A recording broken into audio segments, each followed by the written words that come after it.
In polar mode, you get theta, and some, like the sequence series, you get n. So those are all the different inputs that you have. Depending on the mode, your calculator is in. Very interesting, huh? So t goes in. Its x is t minus 1 minus 1. Y is t squared plus 2. T squared plus 2. You do zoom 6 like you always do, just standard graph will work. Zoom 6, rock and roll. Well, that's not saying much. Didn't we have a parabola? Look at my graph. Parabola. It looks like I only have half. And that's actually the case. When you do a parametric graph, it's only as much of the graph as you choose by choosing where you want t to start and end. The t's are found under the window. So if you go to window, my t right now is going from 0 to 6.28. That's 2 pi.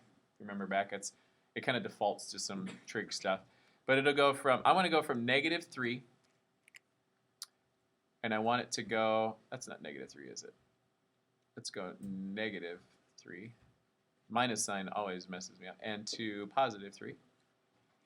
And I'm actually, the step size is, how do you want to go by 1s, 2s? I'll mess with the step size, show you what happens. I'm going to graph it just with -3 to 3 and step size 0.13. You'll be actually, there's the graph. Looks like ours. Nice little parabola. If you change the step size to something really small, like 0.01, you'll notice you can actually watch the graph grow. So it does it with direction. So if you remember parametric equations, it started with the point in the upper left corner, went to the next. There's direction to the way a parametric equation is drawn. It's not just random. It's not just the end result. It's what order was it drawn in. So, neato cachito, huh? So there's your graph. Let's go back. Waken my screen back up. We can do it algebraically. This graph is a parabola. You know it, and you love it. Let's put some clashing pink with that red. It's a parabola. We often like to know what's the actual equation, like what's the equation of the parabola that makes it. So here's how it happens. The way I want you to addendum or modify your notes is to say this. This is, we're going to do how you get the algebraic expression.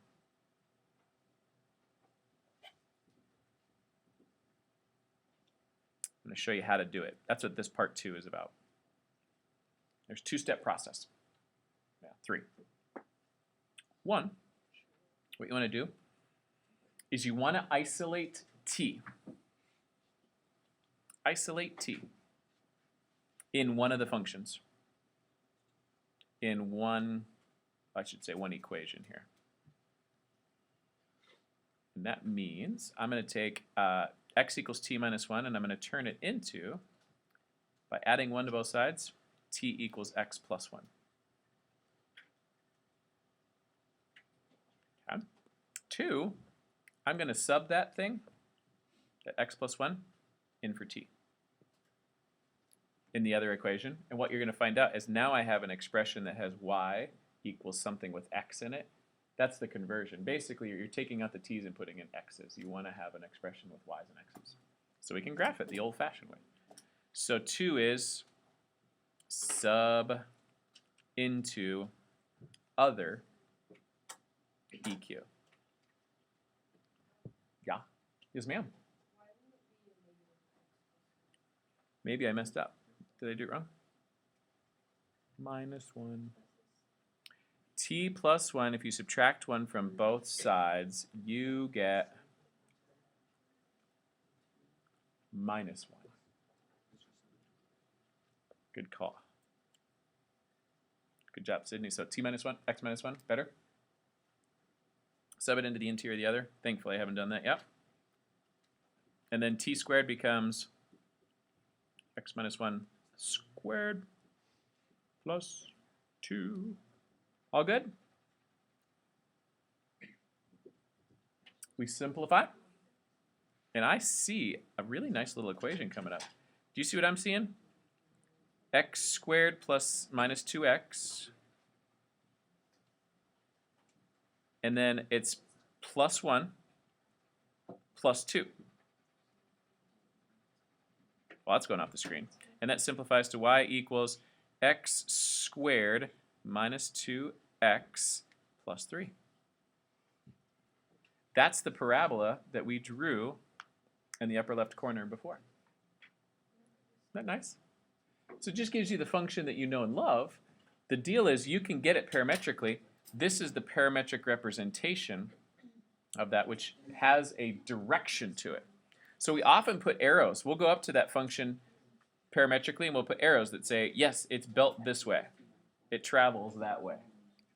That's the trajectory of that thing. It's not just there. What else do you want to know? What else has got you going? Anyone? You good? Is y a function of x? Oh, yeah. For sure. Passes the vertical line test. Yeah, sure, you betcha. Let's do another. We got some more time, and we got plenty more to tackle. So if you're going to do this business with a graphing calculator and you're going to practice this parametric modeling thing, the process is written out here. So I'm going to tackle that right now once again. I'm going to graph it really quick. I'm going to show you on the big screen. I'm just going to go through these steps just to be sure that you, if you don't need to write it down, you don't need to write it down, but I want you to see it one more time. Yes, sir? You did that whole last problem, like the second half of it wrong. Because, okay, Yes! I'm not trying to be mean, but, What's mean about that? there's x equals t minus 1. If you add 1 to each side, it would be x plus 1. Okay, we're coming back. All right, back here. All right, wait. All right, x equals t minus 1. Oh, did I write the whole thing wrong? Yeah. Oh. Well, I guess we get to go back and do that, huh? Don't take long. You just watch. Thanks, Sydney. So that's where that came from. So I miswrote it and then wrote the other one in there.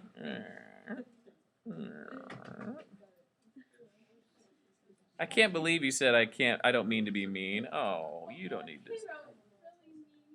No, it didn't. It was just fine. You keep doing that.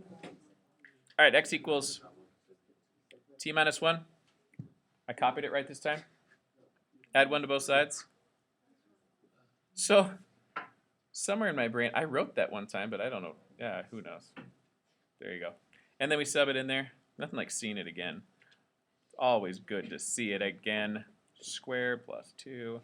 Let's just, I'm going to FOIL it up here. Let's cut that off. X squared plus 2x plus 1 plus 2.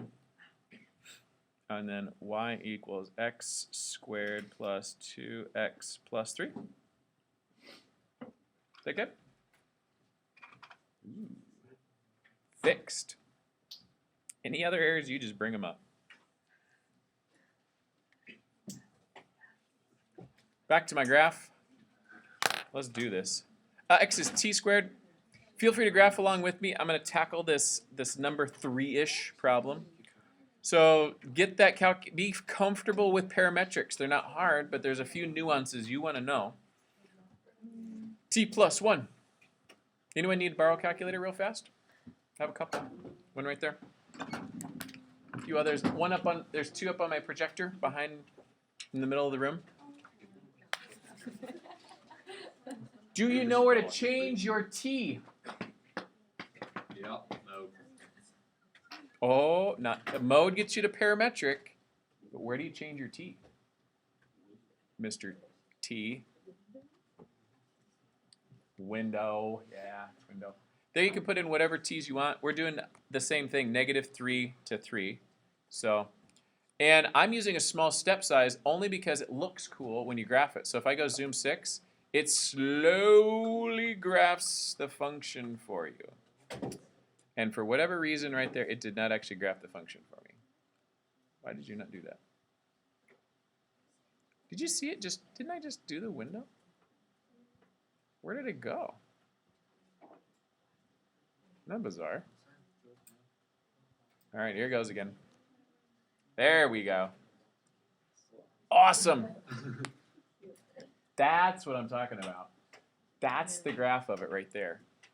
So to see that in action, I graphed it, check. Got it. Is y a function of x?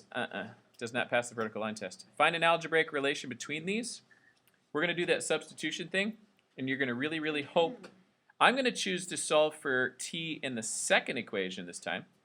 So it will be t equals y minus 1. I hope I did that right. Watch carefully.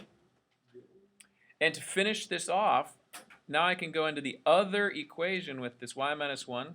Throw it in for the t's.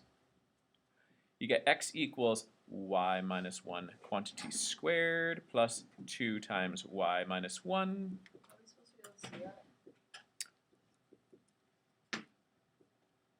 How about that? You bet. Okay. That one. All subbed in, solved. It doesn't matter which parametric you decide to solve for t in. It's the one that's probably the easiest, would be your best choice. Make your life simple. Distribute and simplify. So I'm going to distribute, and I get x equals y squared minus 2y plus 1. For just doing that little foliage there, distribute the 2. So plus 2y minus 2. Some nice things happen. Minus 2y and plus 2y cancel. So you just get y squared. And the 1s and negative 2s make negative 1. If I'm going to solve, I want to solve for y. So I just need to do add 1 to both sides. And I get y squared equals x plus 1. Am I good there? Square root both sides. And when you introduce a square root, better see one of those radicals, plus or minus. There you go. I know this graph. I know it well. I know what radical x plus 1 looks like. Radical x left 1. That's the positive version of it. And radical x plus 1 with the negative is the bottom half. That's what I see in this graph right there. If I want to see more of it, I just need to open up my t minimum to being like -5 or something. It'll show me more of the graph. So that broadens your graph a little bit more. Okay. That's the story. This little note down here, next, I'm not going to spend too much time on that. We're actually going to leave that for a second. I want to flip the page. Get you to the home stretch, because we want to be done. 14 minutes. If Adam can hang on that much longer, we're all good. He's getting ants in his pants like the rest of us are. It's been long. Thank you guys for hanging in there. Horizontal line test. This is the world of inverse functions. This is a new, you guys can pause on your parametrics and say, all right, we're in inverse land. Last thing I'll talk about before we go. Short and sweet. An inverse relation is, it's got this definition in here, and the horizontal line test says an inverse relation is a function if and only if it passes the horizontal line test. And the horizontal line test is if you draw a horizontal line through there, it hits no more than one time. And no pencils. Which graph are functions? That's pretty nice. Let's go through it. Let's do functions. Func, vertical line test, no func, no func. I'm doing vertical line tests in my brain. Func. No problem. The inverse function you would get from this, I'm gonna prelude tomorrow a little bit. Draw a little y equals x line through each of these. Right there. Nice diagonal line. 45 degrees. Right through there. Yep. Little 45-degree line. The inverse function is always rotated over y equals x. It's like you spin the graph over that. We'll practice that operation. If you guys are really good at visualizing that type of thing, rotating over y equals x gives you the inverse function.